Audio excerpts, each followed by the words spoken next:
தற்போது சென்னை ராஜாஜி சாலையில் இடைநிலை ஆசிரியர்கள் குண்டுகட்டாக கைது செய்யப்பட்டு வரக்கூடிய அண்மை காட்சிகளை நாம் பார்த்து வருகிறோம். ராஜாஜி சாலையில் போராட்டத்தில் ஈடுபட்ட இடைநிலை ஆசிரியர்களை காவல்துறை குண்டுகட்டாக கைது செய்து வேனில் ஏற்றக்கூடிய காட்சிகளை நாம் பார்த்து வருகிறோம். சம வேலைக்கு சம ஊதியம் வழங்க வலியுறுத்தி தொடர்ந்து 8ஆம் நாளாக போராட்டங்களில் ஈடுபட்ட இடைநிலை ஆசிரியர்கள் தற்போது கைது செய்யப்பட்டு வருகிறார்கள். அண்மை காட்சிகளை நாம் பார்த்து வருகிறோம். சம வேலைக்கு சம ஊதியம் வழங்கிட வலியுறுத்தி 8ஆம் நாளாக இடைநிலை ஆசிரியர்கள் தொடர் போராட்டங்களில் ஈடுபட்டு வருகிறார்கள். இந்நிலையில் விளம்பர திமுக முதல்வர் தங்களை ஏமாற்றிவிட்டதாக இடைநிலை ஆசிரியர்கள் குமுறலை முன்வைத்து போராடிய நிலையில் தற்போது குண்டுகட்டாக கைது செய்யப்பட்டு வருகிறார்கள்.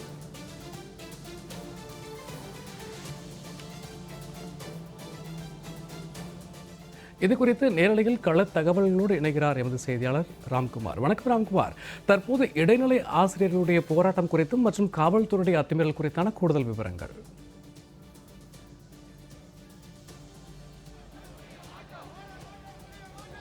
கண்டிப்பாக சூர்யா, அதாவது சம வேலைக்கு சம ஊதியம் என்ற ஒற்றை கோரிக்கையை வலியுறுத்தி கடந்த 8 நாட்களாக இடைநிலை ஆசிரியர்கள் போராட்டம் நடத்தி வருகிறார்கள். நேற்று வரை போராட்டத்தில் ஈடுபட்ட ஆயிரக்கணக்கான ஆசிரியர்கள் மீது வழக்கு பதிவு செய்திருக்கிறார். இந்த நிலையில 8வது நாளாக இந்த போராட்டம் என்பது சென்னை ராஜாஜி சாலையில் இருக்கக்கூடிய மாவட்ட ஆட்சியர் அலுவலகம் அருகே இந்த போராட்டமானது நடைபெற்று வருகிறது. இந்த போராட்டத்தில் மாவட்ட ஆட்சியர் வளாகம் முழுவதும் இருக்கக்கூடிய அந்த பகுதிகளில் ஆயிரக்கணக்கான ஆசிரியர்கள் குழுமி இருந்து தங்களது வாழ்வாதார கோரிக்கையான சம வேலைக்கு சம ஊதியம் வழங்க வேண்டும் என்ற ஒரு ஒற்றை கோரிக்கையை வலியுறுத்தி இந்த போராட்டமானது நடைபெற்று வருகிறது. அதாவது விளம்பர திமுக அரசு ஆட்சிக்கு வந்தபோது 311 வாக்குறுதி எண் 311 நிறைவேற்றுவோம் என வாக்குறுதி கொடுத்தது. கடந்த 4.5 ஆண்டுகளாக விளம்பர திமுக அரசு இடைநிலை ஆசிரியர்களோட ஒற்றை கோரிக்கையை நிறைவேற்றாமல் தொடர்ந்து அவர்களை ஏமாற்றி வருகிறது. ஒவ்வொரு ஆண்டும், அதாவது முழாண்டு விடுமுறை மற்றும் அரையாண்டு விடுமுறை போது மாணவர்களை பாதிக்காத வகையில் இடைநிலை ஆசிரியர்கள் தொடர்ச்சியாக போராட்டம் நடத்தி வருகிறார்கள். இந்த போராட்டத்தில் இருந்தும் இதுவரை பள்ளிக்கல்வித்துறையோ முதலமைச்சரோ அவர்களுடைய ஒற்றை கோரிக்கைகளை, அதாவது திமுக அரசு கொடுத்த வாக்குறுதியை நிறைவேற்ற வேண்டும் என கோரிக்கை விடுத்து இதுவரை நடவடிக்கை எடுக்கிற தொடர்ச்சியா இந்த போராட்டமானது நடைபெற்றிருக்கிறது. கடந்த இன்று மாவட்ட ஆட்சியர் அலுவலகம் அருகே இருக்கக்கூடிய இந்த போராட்டத்தில் ஆயிரக்கணக்கான ஆசிரியர்கள் கலந்து கொண்டிருக்கிறார்கள். அவர்களை காவல்துறையினர் காட்டுமிராண்டித்தனமாக ஒரு பெண் ஆசிரியர் என்று பாராமல் அவர்களை குண்டுக்கட்டாக கைது செய்யும் நடவடிக்கைகளில் ஈடுபட்டு வருகிறார்கள். கடந்த 8 நாட்களாக இந்த நிலைதான் ஏற்பட்டிருக்கிறது. தற்போது இந்த சாலையில் அமர்ந்து தங்களது போராட்டத்தை வலுப்படுத்தி இருக்கிறார்கள். எத்தனை நாட்கள் ஆனாலும் அவர்களது போராட்டம் தொடரும் என தெரிவித்திருக்கிறார்கள். தற்போது போராட்டத்தில் ஈடுபட்ட ஆசிரியர்களை காவல்துறையினர் குண்டுக்கட்டாக கைது செய்யும் நடவடிக்கைகளை நம்ம பார்த்துட்டு இருக்கோம். அதாவது இருக்கக்கூடிய நியாயமான அறவழியில் போராட்டம் நடத்தக்கூடிய ஆசிரியர்கள் குண்டுக்கட்டாக ஒரு வலுக்கட்டாயமாக ஒரு எதிரிகளை பார்ப்பது போல ஒரு ஆசிரியர்களை மாணவ செல்வங்களுக்கு கல்வி போதிக்கும் ஆசிரியர்களை ஒரு கொள்ளை கூட்டம் போல கொள்ளை கூட்டம் போலவும் வழிப்பறி கொள்ளையர்கள் போலவும் பாவித்து அவர்களை கைது செய்யும் நடவடிக்கைகளில் ஈடுபட்டு வருகிறார்கள்.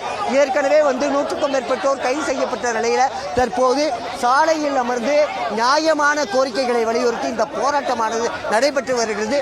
ஏற்கனவே 3.5 ஆண்டுகளாக டிபிஐ வளாகம் சாலையில் ஒரு அகதிகள் போல 13 ஆசிரியர்கள் போராட்டத்தில் ஈடுபட்டிருக்கிறார்கள். ஆனால் இதுவரை விளம்பர திமுக அரசு எந்த நடவடிக்கையும் எடுக்காமல் அவர்களை ஏமாற்றி வருகிறது.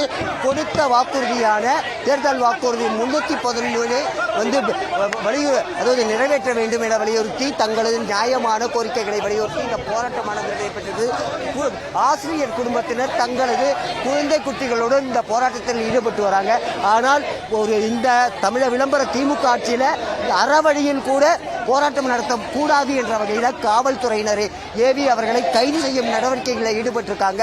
குறிப்பாக ஆசிரியர் போராட்டங்களில் அதாவது காவல்துறையினரை, அதாவது சீருடை இல்லாத காவலர்களை அனுப்பி அவர்களை இந்த போராட்டத்தை நசுக்கும் நடவடிக்கைகளில் ஈடுபட்டதா அந்த ஆசிரியர் சங்க பொதுச் செயலாளர் ராபர்ட் குற்றம் சாட்டி இருக்கிறார்கள். எத்தனை அச்சுறுத்தல் வந்தாலும், எத்தனை கைது நடவடிக்கைகள் வந்தாலும், எத்தனை வழக்குகள் போட்டாலும் தங்களது போராட்டம் தொடரும் என தெரிவித்திருக்கிறார்கள். ஏற்கனவே தினமும் ஆயிரக்கணக்கான ஆசிரியர்களுக்கு பல்வேறு வழக்குகள் போடப்பட்ட நிலையில் இன்று காலை 1810 ஆசிரியர்கள் மீது வழக்கு பதிவு செய்யப்பட்டிருக்கிறது. மீண்டும் 8வது நாளாக இந்த போராட்டம் நடைபெற்று வருகிறது. பெண் ஆசிரியர்கள் என்றும் பாராமல் அவர்களை குண்டுக்கட்டாக கைது செய்யும் நடவடிக்கைகளில் காவல்துறையினர் ஈடுபட்டிருக்கிறார்கள்.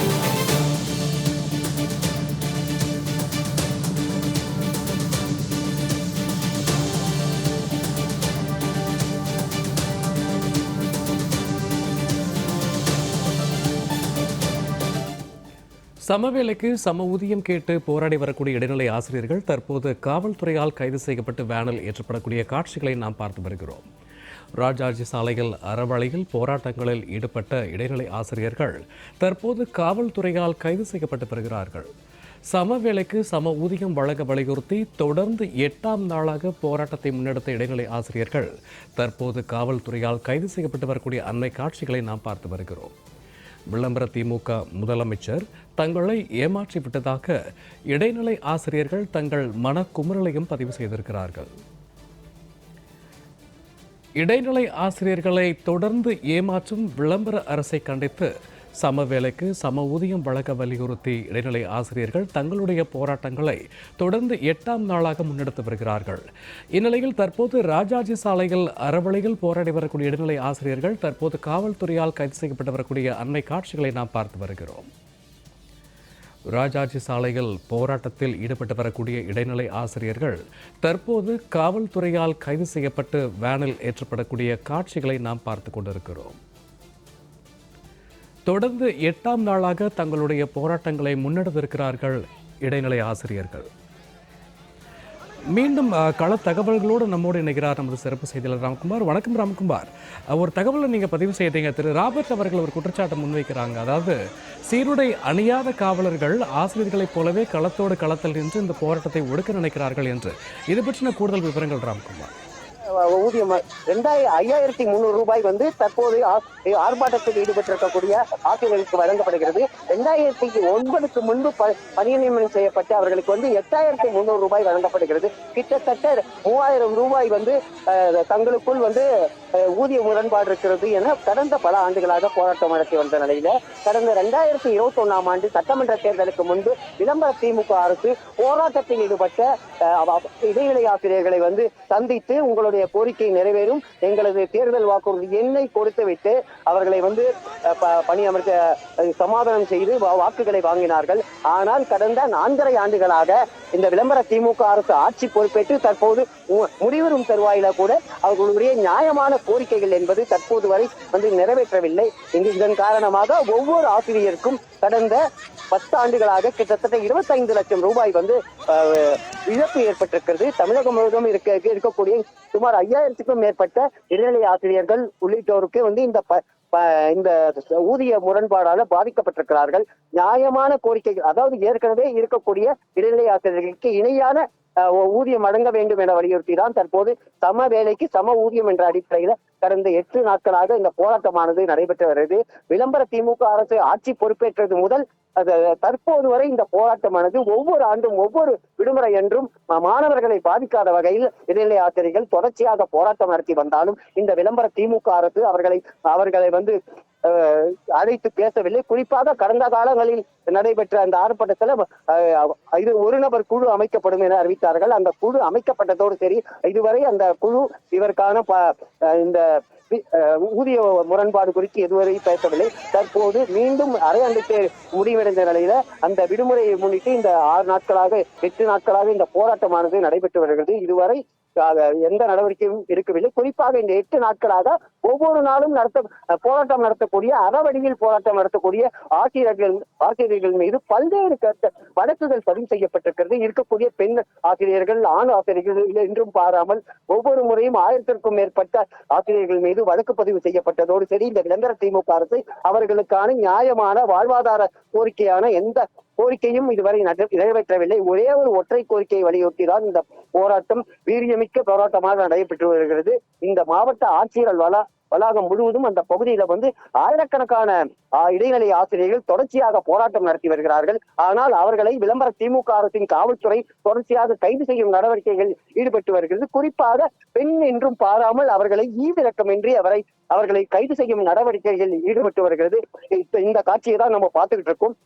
இந்த போராட்டமானது தொடரும் என தெரிவித்திருக்கிறார்கள். அதாவது எத்தனை நாட்கள் ஆனாலும் இந்த போராட்டம் தொடரும். ஏற்கனவே அரையாண்டு தேர்வு முடிந்துவிட்டு தற்போது பள்ளிகள் திறக்கப்பட்ட நிலையில் அவர்கள் மாணவர்களிடம் மன்னிப்பு கேட்டு தங்களது வாழ்வாதார கோரிக்கை வலியுறுத்தி நாங்கள் போராட்டம் நடத்தி வருகிறோம், எங்களை மன்னித்துக் கொள்ளுங்கள் என தெரிவித்திருக்கிறார்கள். ஆனால் இதையெல்லாம் கண்டுகொள்ளாமல் விளம்பர திமுக அரசு தொடர்ச்சியாக அவர்கள் மீது காவல்துறை ஏவி வழக்குகள் பதிவு செய்தும் அவர்களுக்கு ஒரு போராட்டம் நடத்தக்கூட இடம் கொடுக்காமல் வஞ்சித்து வருகிறது என குற்றம் சாட்டியிருக்கிறார்கள். தற்போது கைது செய்யும் நடவடிக்கையில் தொடர்ச்சியாக இருந்து வருகிறது.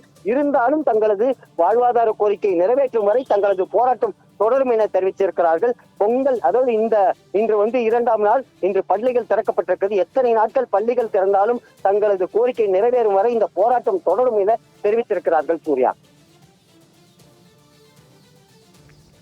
சமவேளைக்கு சம ஊதியம் வழங்கிட கோரி தொடர்ந்து 8ஆம் நாளாக போராட்டங்களை முன்னெடுத்து வரக்கூடிய இடைநிலை ஆசிரியர்கள் கைது செய்யப்பட்டு வருகிறார்கள். இது குறித்தான கள தரவுகளோடு நேரலையில் இருந்தமைக்கு நன்றி ராம்குமார்.